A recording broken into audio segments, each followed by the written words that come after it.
As a rooted deeply and forward-looking community, we hope that you will be blessed by this message. For more information, visit rechurchza.com. This is such an appropriate time of worship, because what I'm sharing with you today is the third beatitude. And I want to tell you a little joke. The first time I preached on the Beatitudes was in the Fairway Chapel. And Nikki was sitting right in front where I was preaching. And I introduced my whole topic, and I said to the people, now I'm speaking to you this morning about the Beatitudes.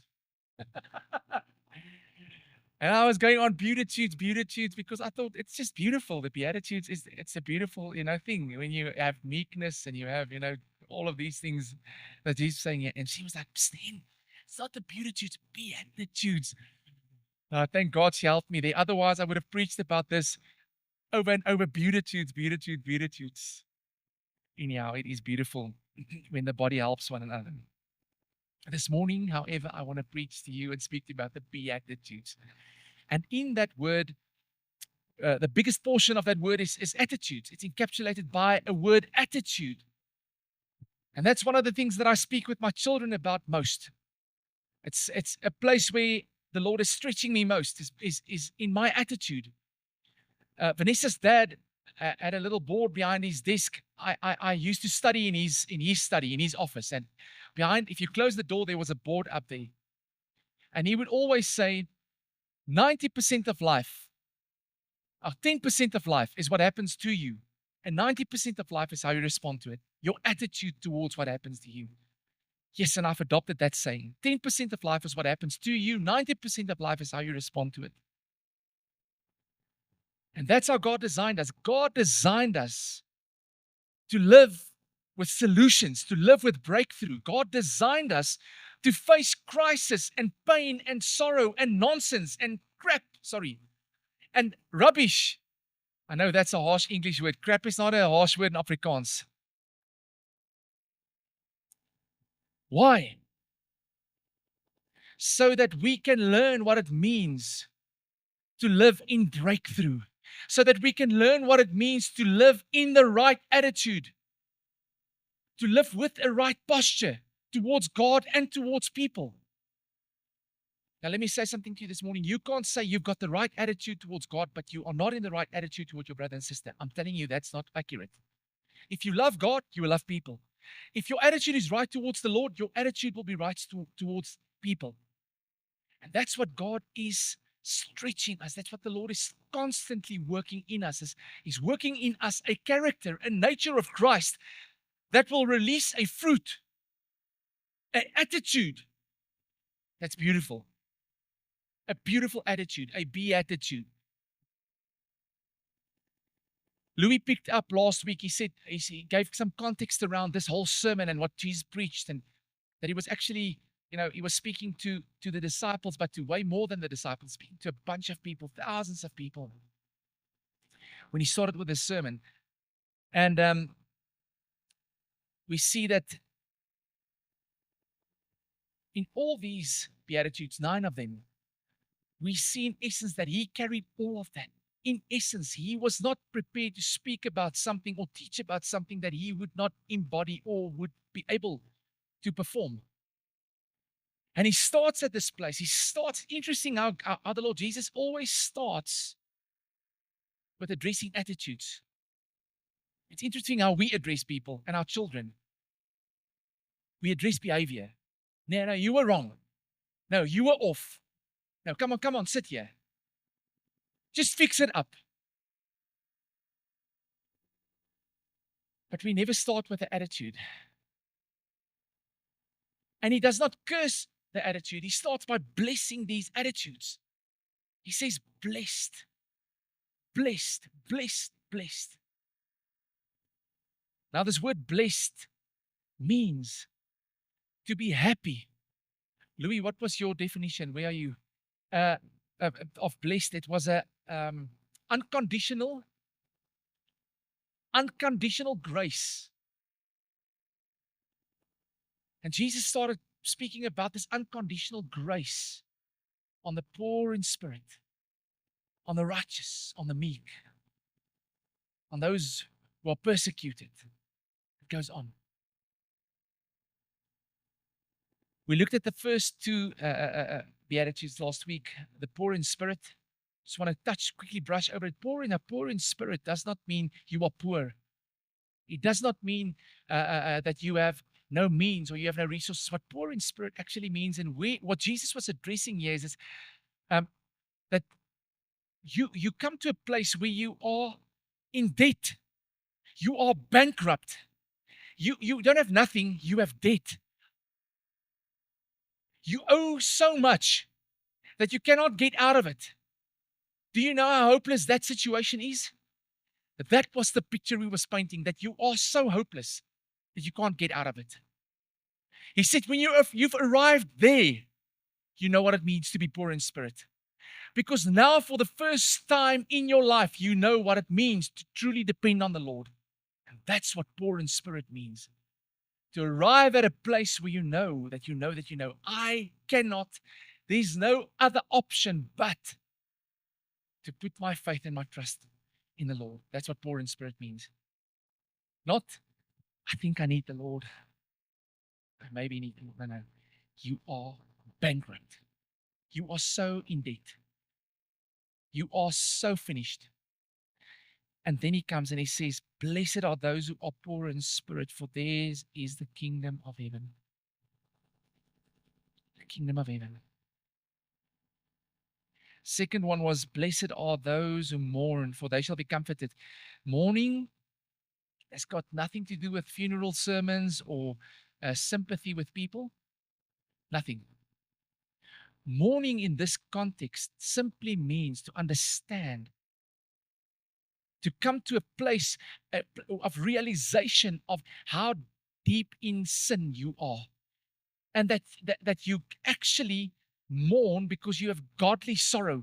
There's a mourning and a sorrow inside of your heart because of the things you have done towards God. The way you've harmed God, the way you've displeased Him, the way you've rejected Him, the way you've quenched and grieved His Holy Spirit. And there's a mourning that comes inside of you. And Jesus says, yes, He says, blessed are those who mourn, for they shall be comforted.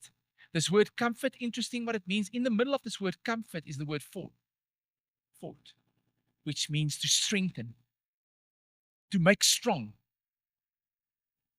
Only when we've arrived at a place of godly sorrow, where we've come to a place of repentance, true repentance. And I tell you, a lot of people repent and they say they've repented, but normally repentance goes with tears, deep, deep tears.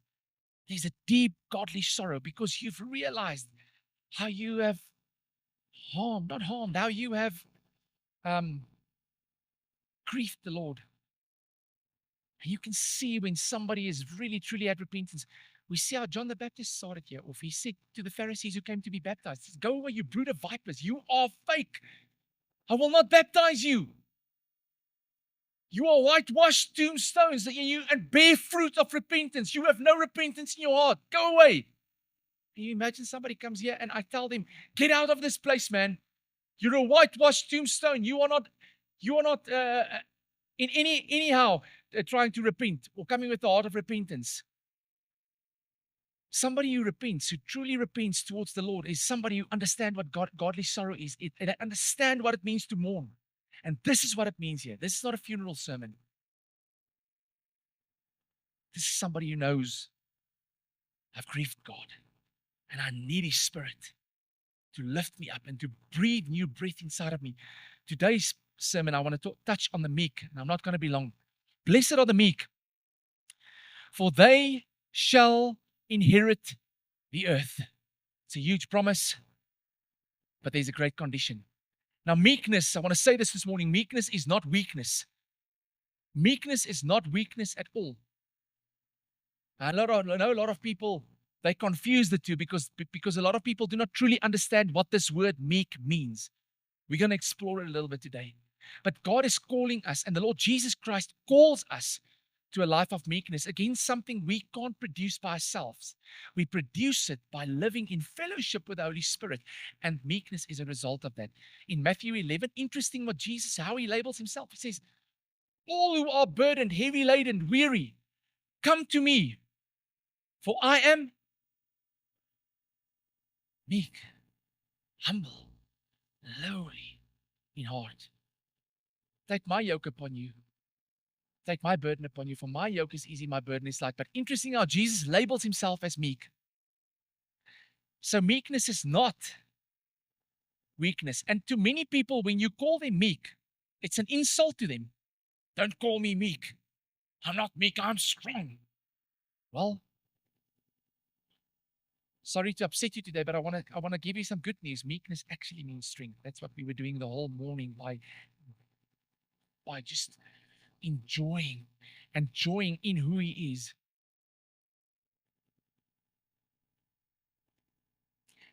Do you know that when you find joy in the Lord, it's a sign of meekness?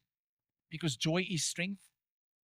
And in the essence of the word meekness, there lies a strength, a capacity to live in the discipline of God. Meekness means you are so strong that you will take the punishment. Meekness means that you are so humble that even when somebody unjustly comes and punch you, you can take it. You will take it because you are meek and humble in heart. That's what meekness means. Meekness means you have no reason, you have no drive inside of you to fight. The battle has been won. Your only drive is to reconcile. Your only drive is to make peace. Your only drive is to see the kingdom now manifest here between us. That's the only drive of a meek person. Sign of a meek person. It's strength. Here's the definition if you want to write down. Strength under control. If you forget everything I said today, remember this. Meekness equals to live under the control of the leading of the Holy Spirit. That's what it means. If you've harmed me, I jump on you and I terrorize you. That's weakness. That's weakness. That's not meekness. It's not strength to bully or to punch back. I'm not saying we should be puppets that's pushed over. But let me tell you something. If you have Christ and the life of Christ in you, you have nothing to defend. He's your defender. He's the one who vindicates you, and he will vindicate you. Be still and see the goodness and the victory of God today in your life. Our problem is when we sit with pain, when we sit with things in our hearts, we sit with illnesses inside of us. I'm not talking about physical illnesses. I'm talking about heart diseases inside of us, spiritual diseases and emotional disease. We sit with things that we host, unforgiveness, bitterness, regret, all of those things. Then we become the host of pain. And you know what gets compromised? The work of the Spirit, the control of the Holy Spirit. Because somewhere I'm going to find myself out of control. Somewhere I'm going to find myself flipped to the other end.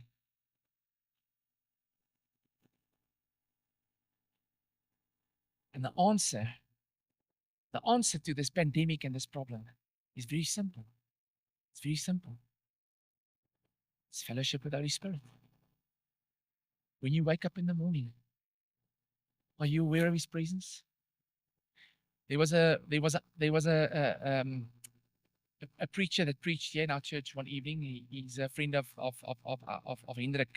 Hendrik is the pastor of a church down the road here. It's one of our friends of Vida Church.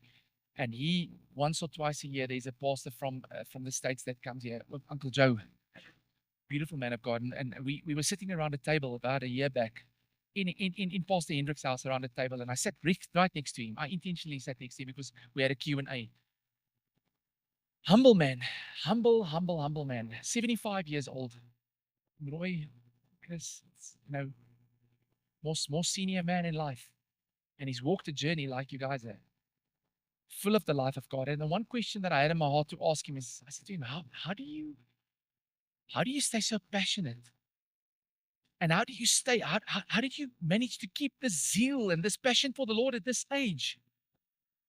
And he looked at me, he said to me, and he said, when I wake up in the mornings, he said, I would stand up now, pray in tongues for 15 minutes and enjoy fellowship with the Holy Spirit for about 15, 20 minutes. And that's what I can say to you. Yes, moved me. It moved me. Brothers and sisters, it's not rocket science. It's not rocket science. It's becoming aware of the presence of God in my life. It's becoming aware of the work of God in my life.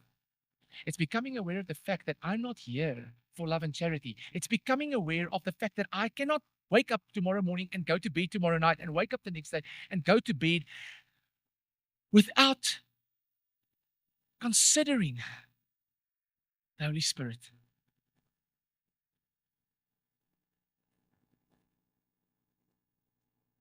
Meekness is coming under the control of the Holy Spirit. One of the Greek meanings of the word for meekness, it's used for forces held in check.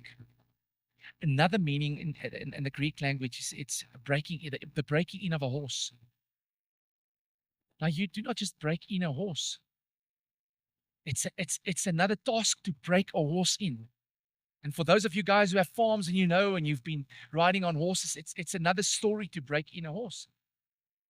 And I just want to stand still at this image for a while. But what happens when we break in a horse? It's channeling the energy of the horse in a certain direction. It's not stripping him from his energy. It's directing the horse's energy into a place where the horse becomes bridled to such a degree that it's obedient to the person and every other person after that who's going to ride on it. Let me use this example. John and James, they're on a mission trip with Jesus in Samaria. And these guys want to harm them and kill them. And what do they say to the Lord Jesus? They say, won't you send fire from heaven like you did with Elijah? And let's just smash these guys and break them. Paraphrase. Can you see unbridled horses? Can you see untamed horses? Did Jesus chase them away and say, you stupid fools, are you crazy? What are you thinking? You dumb idiots, just get out of my sight. No. He broke them in. And that's what he constantly did. He broke them in. He brought them back. He brought them back. He brought them back. And he helped them. And they were called the sons of thunder, John and James, initially. You know what was John's name in the end? The apostle of love. The one who's called the son of thunder. But he positioned himself, allowed the Lord to break him in, to align him, and he became the apostle of love. Isn't this beautiful? I guess that is the purpose for each one of us, is to come to this place so that the Lord Jesus, through his Spirit, can break us in so that we can become people of love. That's how we are defined as the people of God, as the ones who love one another. Because if the world looks in and they can see that we love one another, despite of all the nonsense going on, we carry testimony. Won't you allow the Lord today to break you in? To take those stubborn things in your character, the rebellious things in your character, that's just you allow him just to break that in today. Not break you. He won't break you. A broken reed, he won't crush. He won't. A smoldering wick, he won't quench. Because that's not his nature. He wants to align you. As long as you are here and you have breath, I'm telling you, you can know that he wants to align you. I'm finishing off with this. In the book of John, in the Evangelie, in the Gospel of John,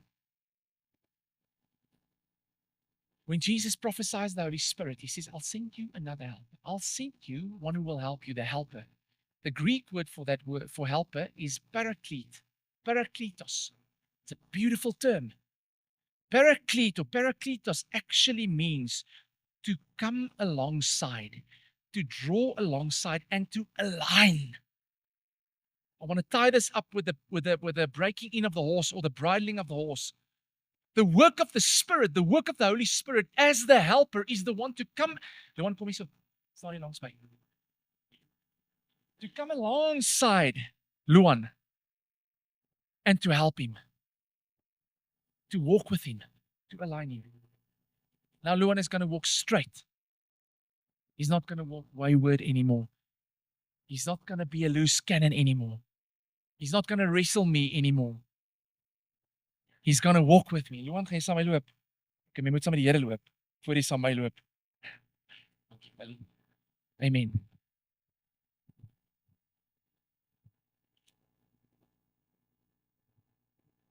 I'm ending off. We look at characters through the Bible. Moses in Numbers 12 calls himself the meekest man on earth. Was he? No. Samson, the strongest man. I don't think he was the strongest man. Do you think Solomon was the wisest man? I don't think so. I don't think having 1,000 wives is wise. I think it's dangerous.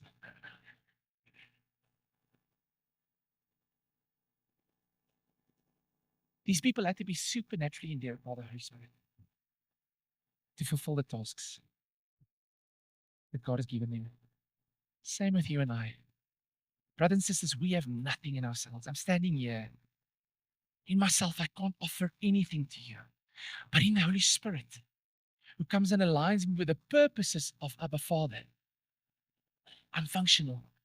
I'm useful. I'm productive. And that's what he wants to do for you. So this morning, let's position ourselves. Let's bring ourselves before the Lord this morning. The word doesn't say the Lord will humble you. God, I don't want him to humble me because he will break me. What a terrible thing it is to fall in the hands of God. The word says, humble yourselves. Did you hear that? Humble yourselves in the sight of the Lord, and he shall lift you up and raise you up. James says he lifts up the humble and he detests the proud. So this morning, where you are, we're gonna break up in little groups. Vanessa's gonna facilitate it now. But just before that, let's take a moment. Just bring our lives before the Lord. Let's just bow our heads for a moment and let's just allow the Holy Spirit to speak to us where there might be something, some character thing that's just constantly pulling away from the voice, constantly pulling away from the instruction, constantly pulling away from the promptings of the Holy Spirit. And let's bring it before the Lord and yield it before the Lord this morning. And trust him to come and align that. You guys game? Okay. Let's bow our heads. Take 2 minutes. Don't think you just have a random thought this morning. There's no random thoughts in here. The Holy Spirit is working here. And as we wait on him, he's faithful. God is faithful. He wants to meet you this morning. So when the thought comes this morning of just the area, or maybe just the attitude in the heart that's been standing between this meekness, the strength under control. Let's bring it before the Lord and say, Lord, here I am.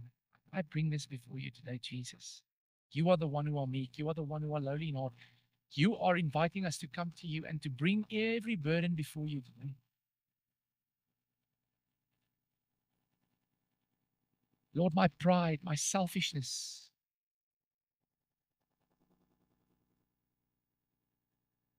Lord, this bitterness in heart, this unforgiveness, Lord, I just release it to you today. Thank you that you give me the supernatural ability to follow you, to follow your instructions. I repent this morning. We as a collective repent today, Lord, of our stubborn hearts, of our stubbornness towards and against you, Holy Spirit. Please forgive us. Please set us free this morning, Lord.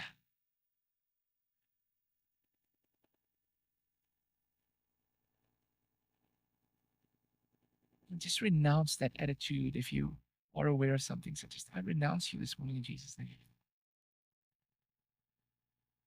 Covetousness, lust,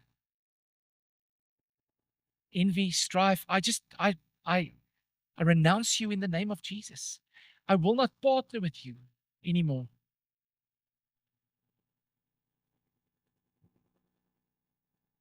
Hallelujah.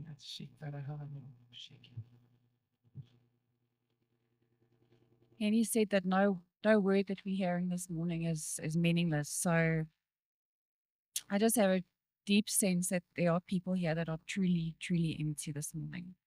We were singing about joy, but there's no joy. You're not experiencing joy.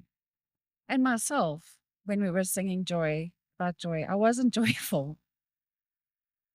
So I just want to, if you're there, if you just close your eyes and lift up your hands to the Lord, and Holy Spirit, I just pray that for those people that are feeling that way this morning, that you come and fill them up.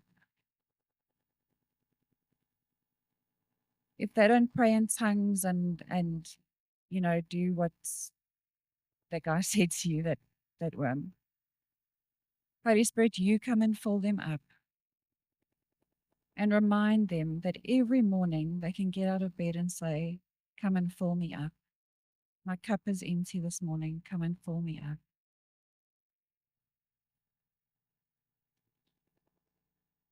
I thank you, Lord, that you're here, that your presence is here. I thank you, Holy Spirit, that when we ask you, you do come and fill us up. And just fill your people with joy. In Jesus' name. Amen. Nikki, thanks so much.